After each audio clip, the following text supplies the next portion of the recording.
Hello everyone, welcome to the Pandits. देखो, CGL 2024 के result के बाद जिस तरीके से रिफॉर्म्स की बात आ रही है एसएससी में, कि कुछ-कुछ रिफॉर्म्स चाहिए, उसमें एक सबसे बड़ा पॉइंट जो बच्चे रखते हैं, वो ये है कि जो सीजीएल मेंस का हमारा पेपर है, वो एक ही शिफ्ट में होना चाहिए, ठीक है?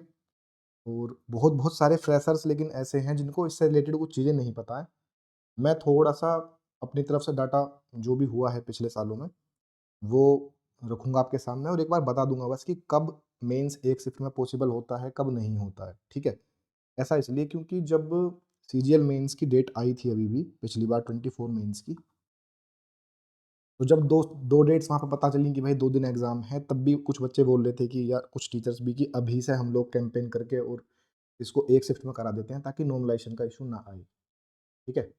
तो मैं डाटा दिखाऊँगा, जितना मेरे को समझ में आया है कि क्या रीज़न होता है शिफ्ट्स बढ़ने का, वो मैं आपको बता दूँगा एक बार, ठीक है? देखो, ये डाटा देखना टेबल, यहाँ पे मैंने ईयर्स मेंशन किए हैं, सीजीएल 2020, सीजीएल 2021, सीजीएल 2022, 23, 24 और ये 25 का मैंने खुद से लिखा है अभी, ठीक है?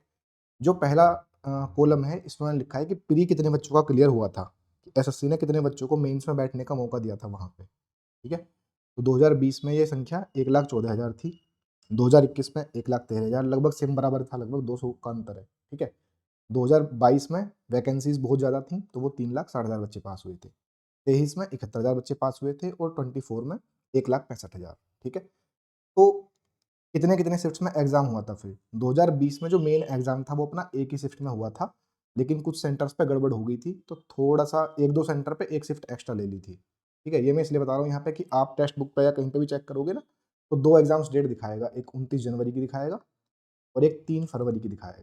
तो जो मेन एग्ज़ाम था वो 29 जनवरी का ही था सब बच्चों का, लेकिन 3 फरवरी को सिर्फ़ उन बच्चों का एग्ज़ाम था जिनके सेंटर्स पे दिक्कत हुई थी, ठीक है? तो हम इसको एक ही शिफ्ट काउंट करेंगे, ठीक है? और ऐसे ही 2021 का जो एग्ज़ाम था वो भी एक शिफ्ट में हुआ था, 2022 का एग्ज़ाम 4 शिफ्ट्स में हुआ था और 23 का भी एक शिफ्ट में हुआ था और अभी 24 का अपना 2 शिफ्ट में हुआ है, ठीक है? एक बार समझ लेना ठीक से। अब जो वैकेंसीज़ थी इन ईयर्स में वो देख लो कि ब 20 में कितनी थी 7100, फिर 21 में थी 7600, 22 में थी 36,000, 23 में थी 8400 और 24 में थी 18,000, ठीक है? तो कितने बच्चे एसएससी प्री में पास करती है ना, वो एक मल्टीप्लाइंग फैक्टर देखते हैं, ठीक है?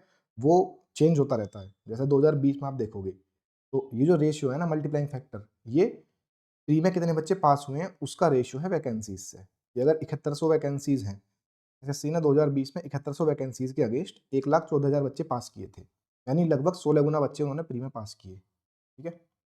फिर 2021 में ये फैक्टर जो है उन्होंने 15 गुना लिया। यानी अगर 7600 वैकेंसीज़ हैं लगभग, तो 1,13,000 बच्चे पास हुए थे, ठीक है?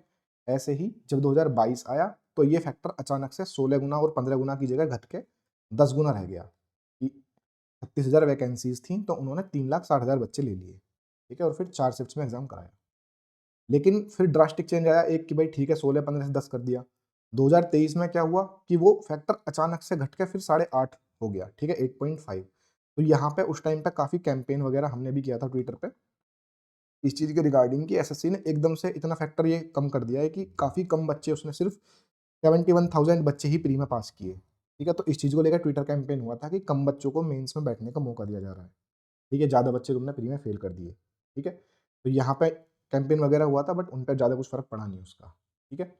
अगली बार फिर जो 2024 का जो पेपर था, उसमें 18,000 वैकेंसीज़ थी लगभग और 9 गुना बच्चे उन्होंने प्री में लिए, 1,65,000 बच्चे, ठीक है? अब मैं धीरे-धीरे 25 का भी डाटा लिख रहा हूँ, मान के चलो, बस सपोज़ कर लेते हैं, मेरे पास कोई सोर्स नहीं है अभी 25 का कि कितनी वैकेंसीज़ होंगी, कितनी नहीं होंगी ना। हम बस एक नंबर ले लेते हैं कि मान के चलो 10,000 वैकेंसीज़ से, मतलब 10 से 12 के वैकेंसीज़ आएँगी, ठीक है? अगर मान के चलते हैं। और ये ही तुम 8 या 9 या 10 गुने का, अच्छा मान के चलो कि 10 गुना फैक्टर हो गया ये हमारा, ठीक है? कि एसएससी ने 10x ले लिया फिर से। तो वो लगभग 1 लाख से लेके 1,20,000 तक बच्चे पास करेंगे, अगर इतनी वैकेंसीज़ होती हैं तो, ठीक है? अगर ज़्यादा होंगी तो वो फैक्टर ऊपर-नीचे होगा। ये बस एक रफ एस्टीमेट मैं बता रहा हूँ तुम्हें डाटा लेके कि क्या होने वाला है, ठीक है? अब फिर तुम देखो कि एवरेज बच्चे कितने बैठे पर शिफ्ट, ठीक है? अगर उन्होंने प्री में 1,14,000 बच्चे पास किए और उनका एक शिफ्ट में एग्ज़ाम ले लिया, तो यानी सारे के सारे बच्चे एक ही शिफ्ट में बैठ गए। एवरेज कितना आया पर शिफ्ट का? एवरेज पर शिफ्ट का मतलब है कि एसएससी के पास कितनी कैपेसिटी है एक शिफ्ट में बिठा के बच्चों को पेपर लेने की। कैपेसिटी किस चीज़ में, मतलब टीसीएस के पास कितने सेंटर्स हैं। टीसीएस के पास कितने टोटल कंप्यूटर्स हैं ऐसे जहाँ पे बच्चा ऑनलाइन बैठ के एग्जाम दे सकता है, वहाँ पे टाइपिंग कर सकता है वो अपनी, ठीक है? उसको हम कैपेसिटी बोलेंगे, एवरेज पर शिफ्ट मतलब कैपेसिटी, ठीक है? तो एसएससी ने 2 बार लगभग-लगभग 1,13,000 और 1,14,000 बच्चों का एक साथ पेपर करा लिया था एक ही दिन में। इसका मतलब मिनिमम कैपेसिटी उनकी इतनी तो है, ठीक है? कि 1,15,000 के आस-पास बच्चे वो एक दिन में शिफ्ट में एग्ज़ाम करा लें, ठीक है? फिर 22 में हमने क्या देखा कि उन्होंने 90-90 हज़ार बच्चे पर शिफ्ट में रखे और 4 शिफ्ट में करके टोटल 3,60,000 बच्चों का पेपर लिया। फिर अब जब 23 में कम ही बच्चे लिए थे 71,000 तो उनके पास ऑलरेडी काफ़ी ज़्यादा कैपेसिटी थी, तो उन्होंने एक ही शिफ्ट में एग्ज़ाम करा लिया।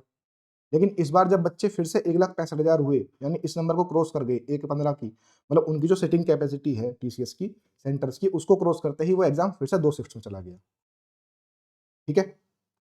तो ये जो शिफ्ट्स डिसाइड हो रही है ना, ये बेसिकली इस डाटा के ऊपर हैं कि टीसीएस के सेंटर्स में कितनी कैपेसिटी है बच्चों को ऑनलाइन पेपर दिलाने की, ठीक है? अब अगर मान के चलते हो आप 10 से 12,000 वैकेंसीज़ हुई और 10 गुना लिया, तो 1,20,000 के बच्चे करीब में उन्होंने फिर से पास किए, तो वो फिर से एक ही शिफ्ट में एग्ज़ाम ले लेंगे। मतलब मैं बता रहा हूँ तुम्हें, अगर इतना हुआ तो वो फिर से एग्ज़ाम एक ही शिफ्ट में होने वाला है अगला मेंस। लेकिन अगर वैकेंसीज़ बढ़ी, मान के चलो फिर से 20,000 वैकेंसीज़ आ गई, तो फिर आप उसका 10 गुना करोगे या 8 गुना करोगे तो 1,50,000 क्रॉस कर जाएगा वो। मान के चलो 1.75 लाख हो गया, तो वो फिर से एग्ज़ाम तुम्हारा 2 शिफ्ट में जाएगा, ठीक है? ये हुआ डाटा के अकॉर्डिंग बताना। अब एक चीज़ और मैं बता रहा हूँ अगर इस केस में तुम लोग कोई भी फ़ोर्स करता है इस चीज़ को लेके या कैंपेन करता है कि एक ही शिफ्ट में एग्ज़ाम लो और किसी भी तरह लो, तो वहाँ पे फिर दिक्कतें क्या आएँगी कि देखो सेंटर्स लिमिटेड हैं, ठीक है? और ऐसा हो नहीं सकता कि तुम जैसे 24 मेंस के पहले मैंने बताया कि कैंपेन हो गया था, कि अब आज ये आया है और इसको टीसीएस को बोलो कि यार 5 महीने में 6 महीने में हमको इतने सारे और सेंटर चाहिए और वो बन जाएँ। मतलब बहुत ज़्यादा वो प्रैक्टिकली अलग काम है, ठीक है? तो कहने का मतलब ये है अगर आप फ़ोर्सफुली उनको बोलते भी हो ना तो चांसेस ज़्यादा ये रहेंगे कि तुमको खराब सेंटर्स मिलें फिर। समझ रहे हो ना? अभी भी काफ़ी सारे सेंटर्स ऐसे मिलते हैं जहाँ पे ना तो कीबोर्ड काम कर रहा होता है टाइपिंग के दौरान, कहीं पे माउस से क्लिक नहीं हो रहा, कहीं पे मतलब सेंटर की हालत इतनी खराब है कि पंखे नहीं चल रहे, कहीं पे टिन के नीचे बिठा दिया। मैंने खुद मतलब देखा है ये चीज़ होते हुए, बहुत गंदी हालत रहती है सेंटर्स की, ठीक है? तो अगर आज के टाइम पे जो उनकी लिमिटिंग मतलब कैपेसिटी है आज के टाइम पे उनकी अगर मान के चलो 1,15 या 1,20 के पास की उनकी कैपेसिटी है और फिर वो चाहें भी कराना कि अगर वो 1,75,000 बच्चों का या 70,000 बच्चों का पेपर एक शिफ्ट में कराएँ, तो पहले तो करा ही नहीं पाएँगे और अगर जल्दी-जल्दी में वो सेंटर जुगाड़ करेंगे, तो फिर वो सेंटर्स खराब होने वाली दिक्कत जो है वो सामने आ सकती है, ठीक है? इसका सॉल्यूशन क्या है? इसका सॉल्यूशन यही है कि टीसीएस जो है, वो धीरे-धीरे अपनी कैपेसिटी इंक्रीज़ करे। कि भाई उसको ये पता है अगर कि हमें हर साल पेपर लेना ही है, इतने साल हो गए हैं और बच्चे बढ़ते जा रहे हैं, तो वो एटलीस्ट 1.5 से 2 लाख बच्चों की कैपेसिटी रखे एक दिन की। कि भाई हम एक दिन में 1.5 से 2 लाख बच्चों का पेपर करा सकते हैं, तब जाके आपका ये मेंस जो है सही से एक शिफ्ट में कंपाइल हो पाएगा अच्छे से। अदरवाइज़ तब तक ये चीज़ें चलती रहेंगी, ठीक है? तो जो बहुत सारे बच्चे ये बोल रहे थे कि हम रिफॉर्म्स में इस बात को रख सकते हैं कि एक शिफ्ट में एग्ज़ाम कराओ, एक शिफ्ट में एग्ज़ाम कराओ, उसका मेन मुद्दा ये है कि कैपेसिटी अपनी बढ़ानी चाहिए उनको। ठीक है? अगर वो कैपेसिटी नहीं बढ़ाएँगे, तो फिर अगर हम उसके बाद भी एक शिफ्ट की डिमांड करते हैं, बिना उनकी कैपेसिटी बढ़ाए, तो फिर दिक्कत हो जाएगी, ठीक है? फिर खराब सेंटर्स मिलने की प्रोबेबिलिटी आपको बढ़ जाएगी। तो अभी भी ये चीज़ मेरे को मैंने यहाँ पे देखा मतलब ये डाटा वगैरह बना के मैंने ग्रुप में भी डिस्कस किया अपने, ठीक है? तो अभी जो मैंने आज सुबह जो वीडियो बनाई थी कि टीचर्स वगैरह का कुछ मीटिंग का प्लान है ना उनका भी, कि एसएससी के हेडक्वार्टर्स में जाके वो किसी ऑफिसर से मिलने की कोशिश कर रहे हैं।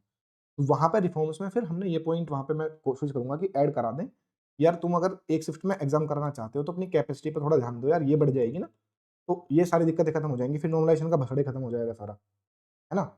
और एक चीज़ और थी कि नॉर्मलाइज़ेशन कुछ बच्चे बोले थे कि नॉर्मलाइज़ेशन सही हुआ या गलत हुआ या फिर कैसा हुआ है?